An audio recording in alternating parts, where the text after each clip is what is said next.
কবরে দাফন করো। হাসরের মাঠে ওই রক্ত মাখা কাপড় পরে তারা হাসরে উঠে যাবে। আর আল্লাহ ডেকে বলবেন, আমার দিন প্রতিষ্ঠার জন্য যারা বিবির মায়া ছাড়লো, বাচ্চার মায়া ছাড়লো, দুনিয়ার সংসার জীবনকে লাথি মেরে দিয়ে দিল, আমি আল্লাহ অত সময় পর্যন্ত বিচার স্টার্ট করব না যত সময় ওই রক্ত মাখা কাপড় পরা লোকেরা আমার জান্নাতে না ঢুকবে। জোরে বলুন একটু সুবহান। শহীদানদের হিসাব নিকাশ বিহীন আমার আল্লাহ জান্নাত হালাল বানিয়ে দেবেন। তাহলে শহীদি মর্যাদা নিয়ে কবরে যাওয়া ভালো না খারাপ? না ফেরেশতাদের গুঁতো খাওয়া ভালো? ফেরেশতারা কবরে আসবেন না গুঁতো দেবেন। ওয়ালাহুম মাকামিন মিন হাদিদিন কুল্লামা আরাদু আইয়াখরুজু মিনহা মিনাল গাম্মি উইদু ফিহা ওয়া যুকু মিন আযাবিল হারিক। জোরে বলুন আল্লাহু আকবার। আল্লাহ বলছেন কবরে বান্দাদের যখন আপনজনেরা দাফন করে দেবে, তিরমিজি শরীফের হাদিস, আপনজন দাফন করে দিয়ে যখন 40 কদম বাড়ির দিকে পথবর্তন করবে, ফিরে আসবে, দুইজন পরীক্ষক কবরে ঢুকে যাবে। কজন? দুইজন। একজনের নাম মুনকির, একজনের নাম নকির। তারা কবরে এসে বলবে, কুম বিইজনিল্লাহ ইয়া আব্দুল্লাহ, ও আল্লাহর বান্দা, তোমার আপনজনের কাজ শেষ হয়ে গেছে, তারা তোমারে ফেলে রেখে চলে গেছে, এবার আমাদের পালা শুরু, তাড়াতাড়ি ঠেলে উঠে বসো।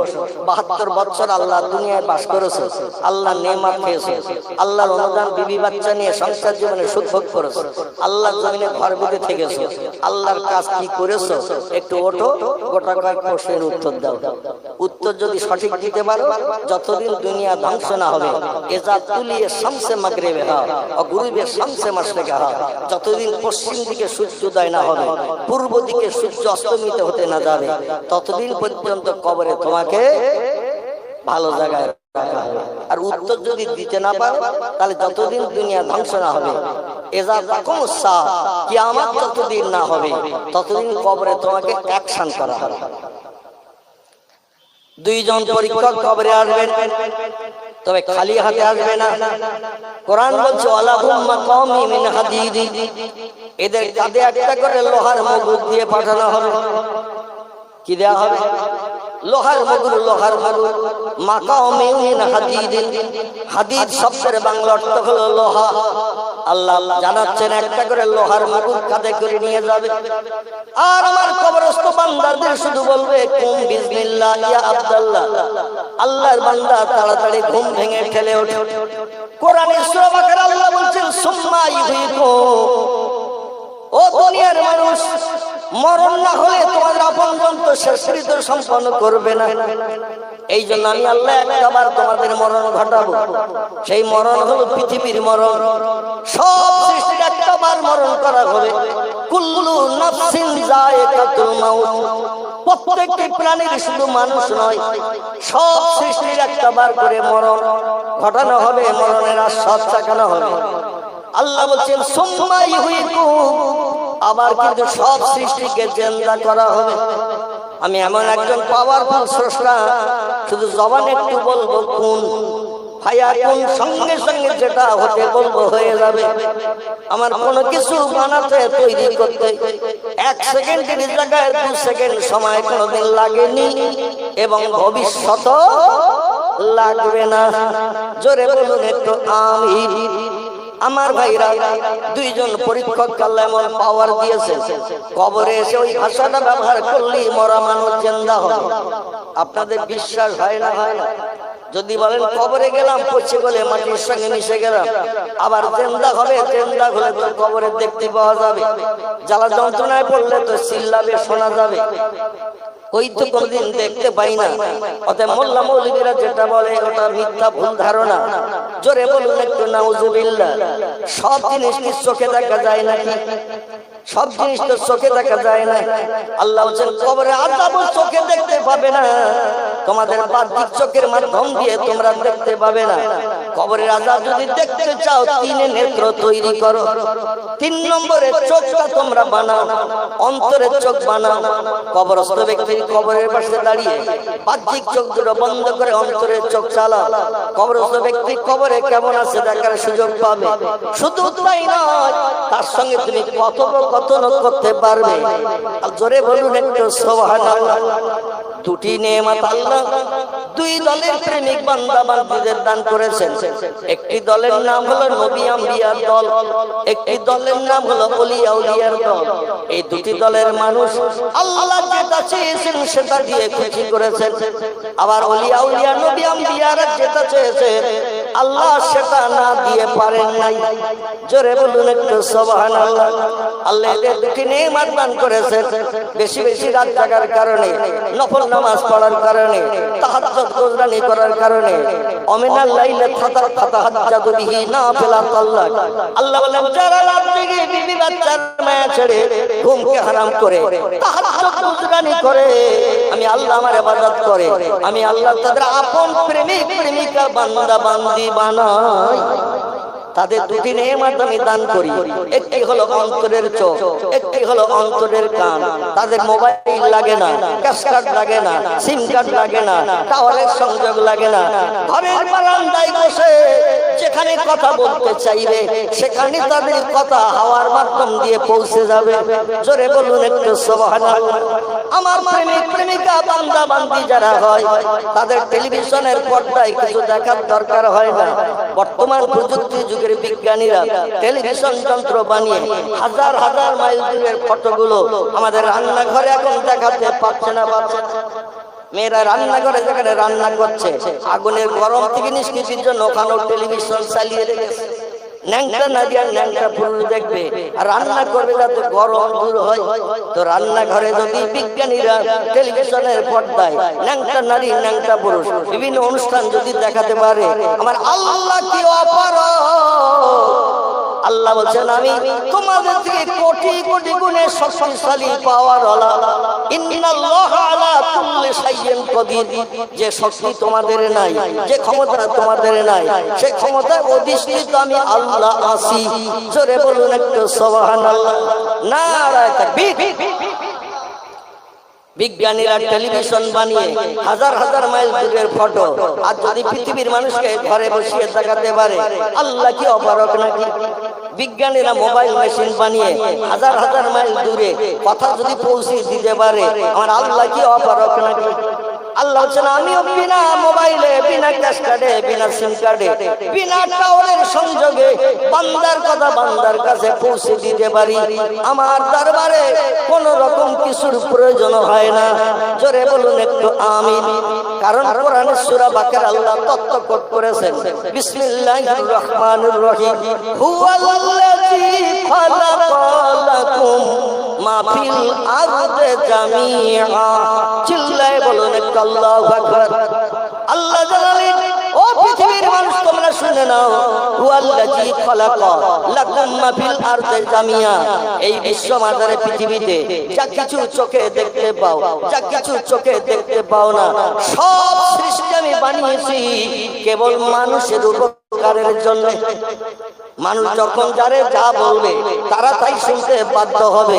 যদি মানুষ আমি আল্লাহ আমার আপন হয়ে যায়, মানুষ যদি আমার আপন হয় পৃথিবীর সব সৃষ্টি মানুষের আপন হবে।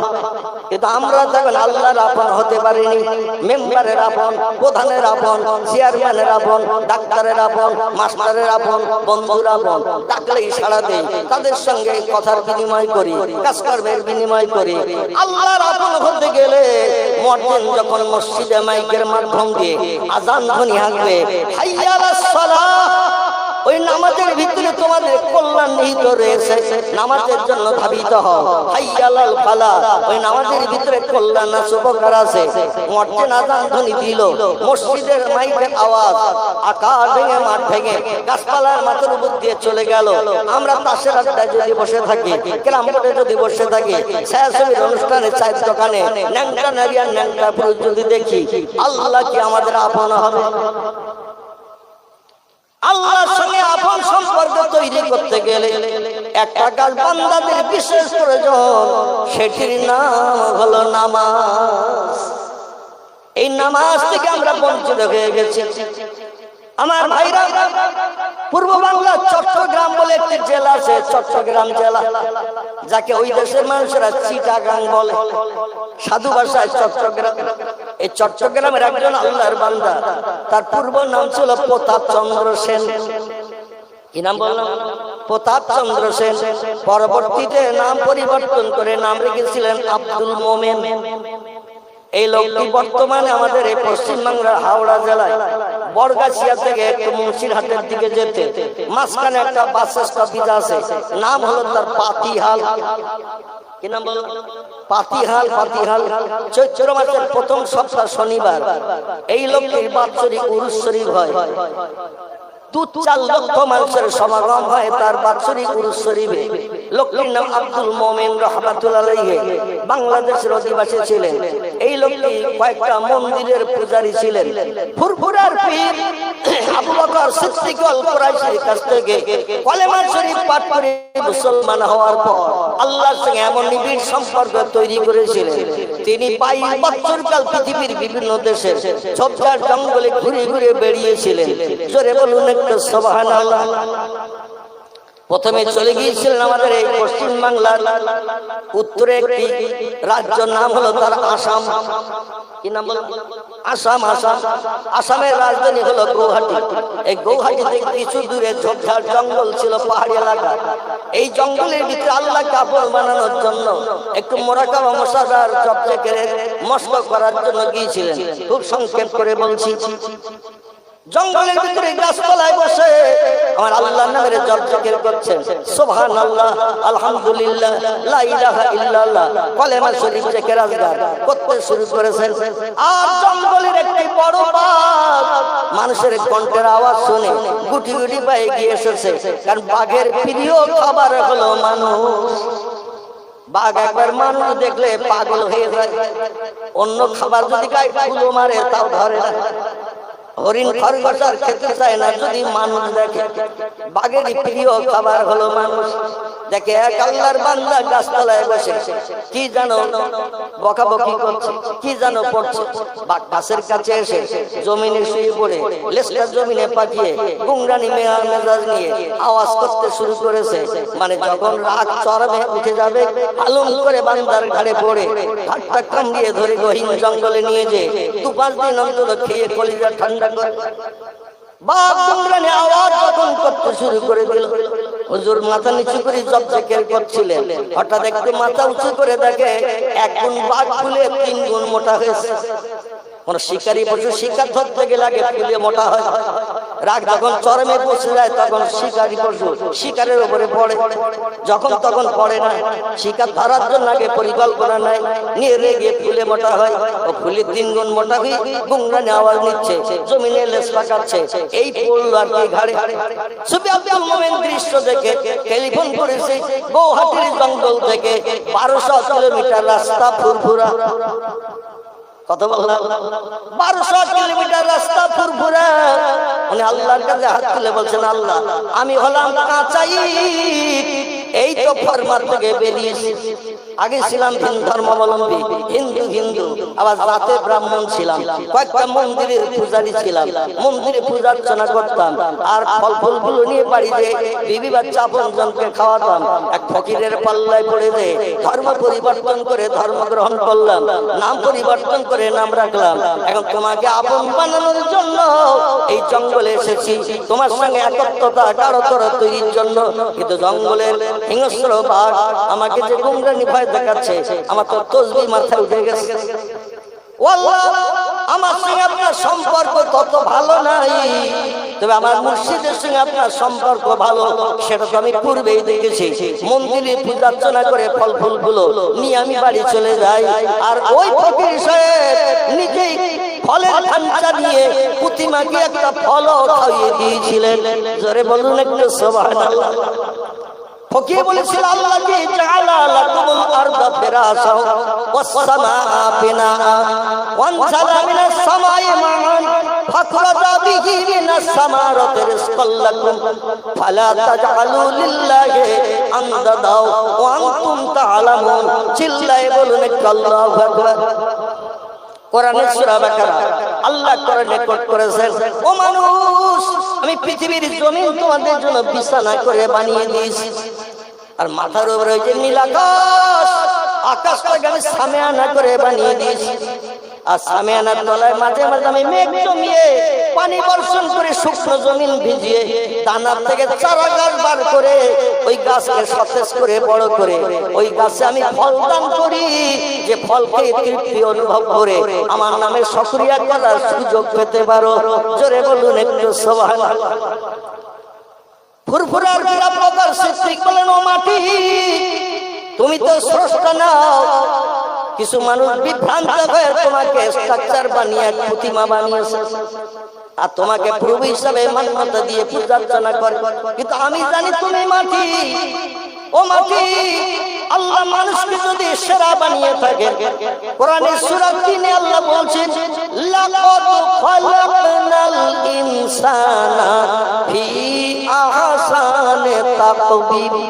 চিল্লায়ে বলুন একটু আল্লাহু আকবার। আল্লাহ বলেন যত সৃষ্টি আমি বানিয়েছি সমস্ত সৃষ্টির ভিতরে মানুষকে আমি সেরা করে বানিয়েছি।